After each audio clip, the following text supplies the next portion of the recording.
नमस्कार। स्वागत है आप सभी का मेरे YouTube चैनल में। साथियों, सत्र 2024-25 के लिए राज्य शिक्षा केंद्र के द्वारा कक्षा 5 और 8वीं के अर्धवार्षिक मूल्यांकन के अंकों की प्रविष्टि के ऑप्शन ओपन कर दिए गए हैं। तो आज के वीडियो में हम अंक प्रविष्टि से संबंधित कुछ बारीकियों को समझेंगे।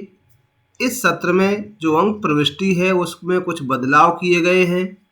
अंक प्रविष्टि करने के पश्चात आप क्या काम अवश्य करें जिससे आगे की परेशानियों से बच सकें, इन सभी को जानने के लिए वीडियो को अंत तक जरूर देखें। तो साथियों, चलिए हम लोग लाइव प्रोसेस देखते हैं किस तरह से हमें अंक प्रविष्टि करना है, कौन कौन से बदलाव पिछले सत्र की तुलना में इस बार किए गए हैं और कंप्लीट होने के बाद अंक प्रविष्टि हमें क्या करना होगा।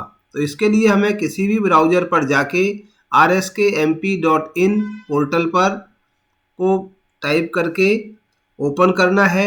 जैसे ही हम ओपन करते हैं तो राज्य शिक्षा केंद्र मध्य प्रदेश को हमें ओपन कर लेना है।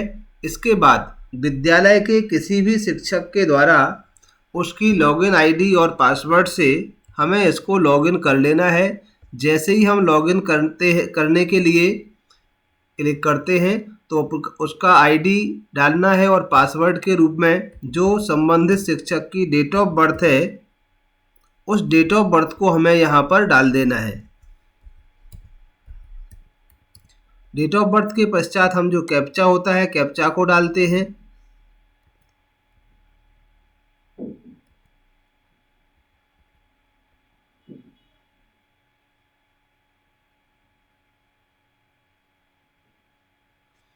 फिर हम लॉगिन के बटन को क्लिक कर देते हैं। जैसे ही लॉगिन होता है, लॉगिन के पश्चात हमारे सामने ऑप्शन आ जाते हैं 5-8 एग्ज़ाम 2024-25। इसमें जब हम देखते हैं तो यहाँ पर मार्क्स एंट्री के जो ऑप्शन हैं वो ओपन कर दिए गए हैं। ऑप्शन ओपन होने के पश्चात हम इसे ओपन करेंगे तो पहला बदलाव हमें देखने को मिलेगा। गत सत्र में जब हम यहाँ ओके क्लिक करते थे तो क्लिक करने के बाद डायरेक्ट अंक प्रविष्टि के ऑप्शन यहाँ पर आ जाते थे और ओपन हो जाता था।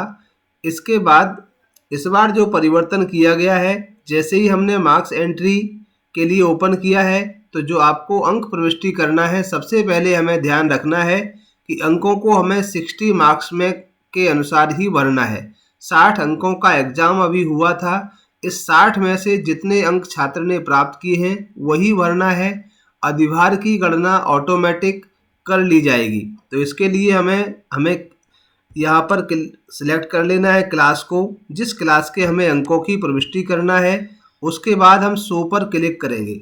जैसे ही हम शो पर क्लिक करते हैं तो यहाँ जो नया ऑप्शन जोड़ा गया है वन टाइम OTP का, तो एक OTP आएगा। OTP आने के पश्चात जैसे ही OTP आता है हमें OTP को वेरीफाई कर लेना है।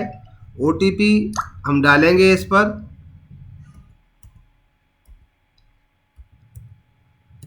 और ये OTP की व्यवस्था इसीलिए की गई है कोई भी गलत व्यक्ति अंकों की एंट्री ना कर सके या उनमें कोई सुधार ना कर सके।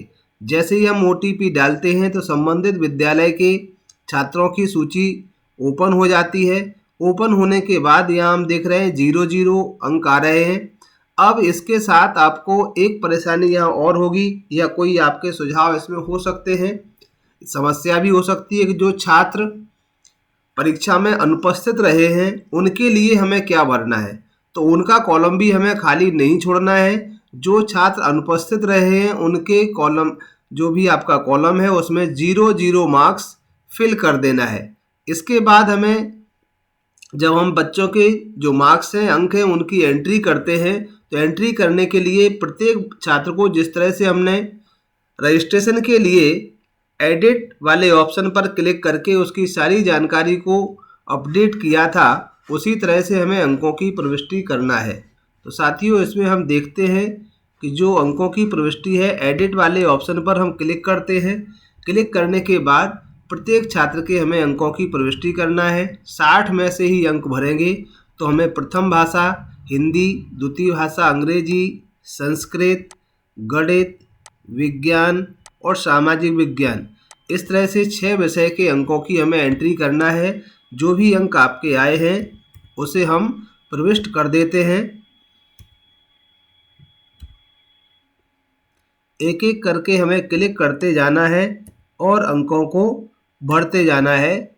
जैसे ही हम सारे अंकों को यहाँ पर भर लेंगे, भरने के पश्चात जब हमारे अंक सभी भर जाते हैं तो हमें यहाँ पर सबमिट पर क्लिक कर देना है। जैसे ही हम सबमिट पर क्लिक करते हैं, एक सत्यापन के लिए आपसे अनुमति चाहेगा, तो हमें यस वेरीफाइड कर देना है। जैसे ही हम यस वेरीफाइड करते हैं, आपका सत्यापन हो जाएगा, राइट का क्लिक लग के आ जाएगा। जिस छात्र की हम एंट्री कर रहे थे उसके सारे अंक हमारे यहाँ पर आ जाएंगे। तो हमें इस तरह से उनके अंकों को एक बार फिर से टैली कर लेना है। यदि आपको लगता है इस समय करने के दौरान या पूरी सूची में अंक प्रविष्टि करने के पश्चात अगर आपको लगता है कोई अंकों की गलत प्रविष्टि हुई है, जैसे यहाँ पर ये 38 है, अगर मान लगता है कि आपको इसमें अंक में कोई प्रविष्टि में त्रुटि हुई है, तब हमें इसको फिर से पुनः क्लिक कर देना है। तो वही भरे हुए अंकों की सूची आपके सामने आ जाएगी और ये आपके जो भी अंक आपके गलत हुए थे या त्रुटि हुई थी उसे हम सही सुधार के दोबारा से उसी अंक को केवल हमें सुधार करना है। बाकी हमें फिर से सबमिट को क्लिक कर देना है।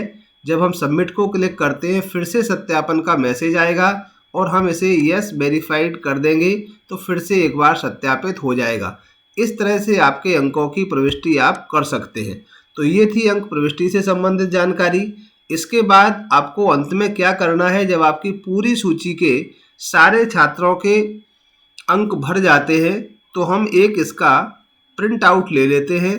प्रिंट आउट लेने के बाद जो आपने रिजल्ट शीट तैयार की थी उससे जो अंक इसमें भरे हुए हैं उससे हम रीचेक कर लेंगे, जिससे कि कोई मिस्टेक ना हो।